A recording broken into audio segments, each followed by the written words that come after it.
15 cars and 15 restless riders, 3 conductors and 25 sacks of mail.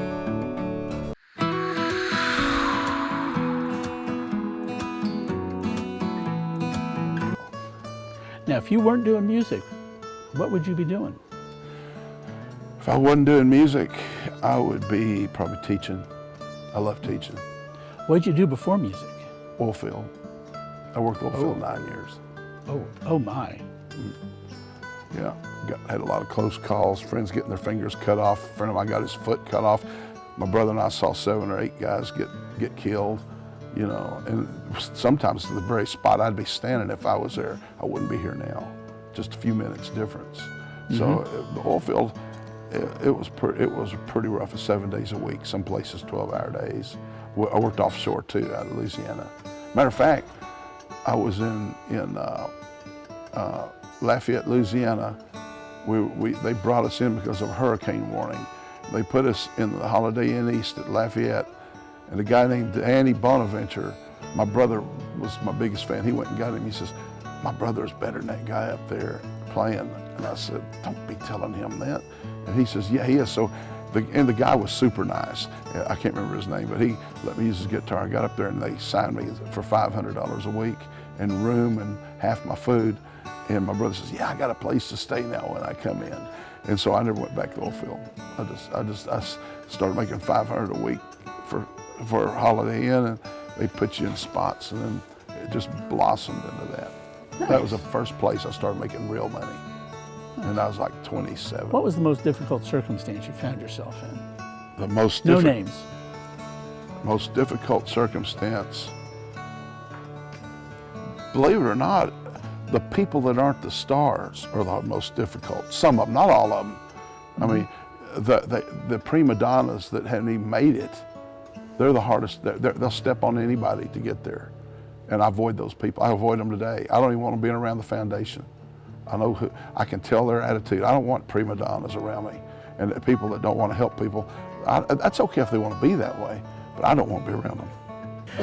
Now, what was it like working with Charlie Daniels? Charlie Daniels is the best guy I've worked with. Really? He's a prayer warrior. I've seen him. I got a picture I'm going to put up one of these times.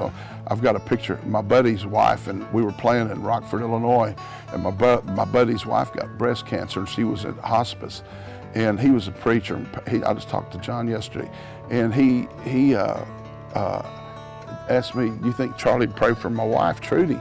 I said, "Well, yeah." So I got him on the bus, and he went in there, and I got a picture. I took it from down here instead of up here because I didn't. And Charlie took it. I got the picture of Charlie's hat off, and he got his phone. This was all unexpected. He called Trudy. And John's sitting there, they got their heads bowed, and I'm taking this picture, and he's praying for Trudy on John's cell phone. And she lived another 6 or 7 years. Wow. They got her out of hospice almost immediately. Charlie Daniels was a true prayer warrior. That's one thing people don't know, how strong he was on the faith. Yeah. Yeah, well, we lost him this year. Hurt. I bet. Now, what drew you to start the foundation? My mom, whenever my dad left, I saw my mom get 2 jobs, and my mom literally worked her tail off making sure that I had instruments and private lessons, because they kept telling her, "This kid's going to be good." I mean, I was in classical music, and so they kept telling her, so anything I needed, she'd get another job if she had to. She was making sure I had the instruments and the music and the lessons. And so I saw her struggle. And so I see these kids that don't have that don't have a mom or a dad, either one, but they got potential. We got a black kid from Chicago right now that we've got on scholarship in college. He made the who's who his first year in college, and we're paying his school. Our foundation is we have 4 kids on scholarship. Had our first girl graduate this year. And she graduated college this year. And in 5 years, we had our first graduate. We've got 3 other kids in college. We give them $500 a semester. We go by the need. Brandon's going to be at our concert in December. And nice. Here in Branson. Oh yeah, He's such a good kid.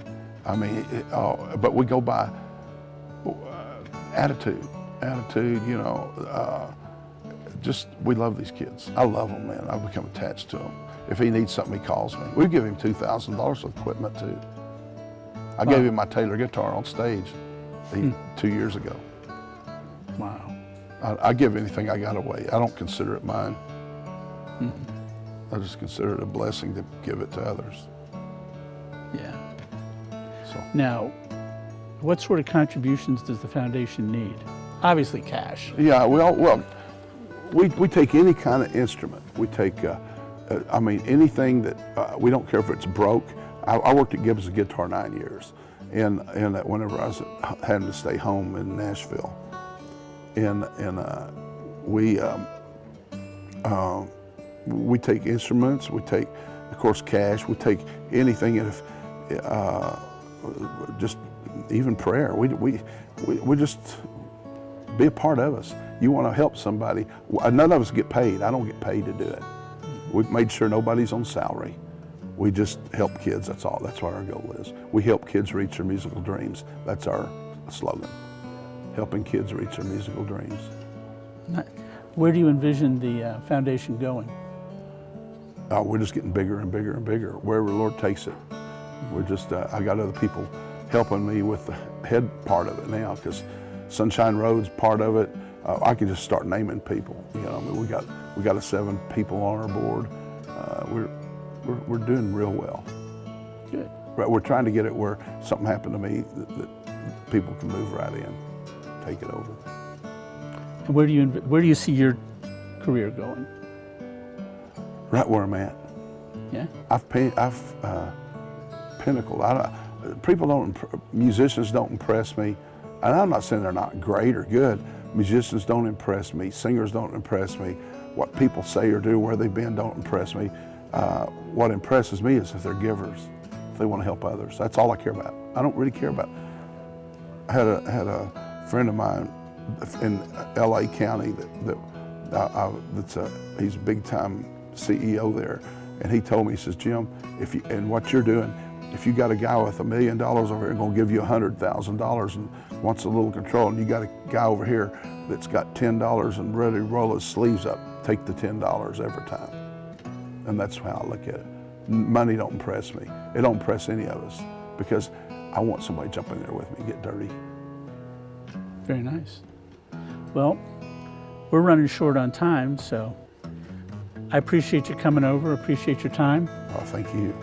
And we'll get out of Mark's way. Yeah. I know he's chomping at the bit. No, but, he chomps at the bit all the time. What is it? My name is Jeff. This has been Wandering North America. I appreciate your time. Check out the foundation. It's the Jimmy Jack Foundation, and consider what you can do for them. Thank you for your time, Jim. Thank you, and look forward to seeing you again. I look forward to coming in December.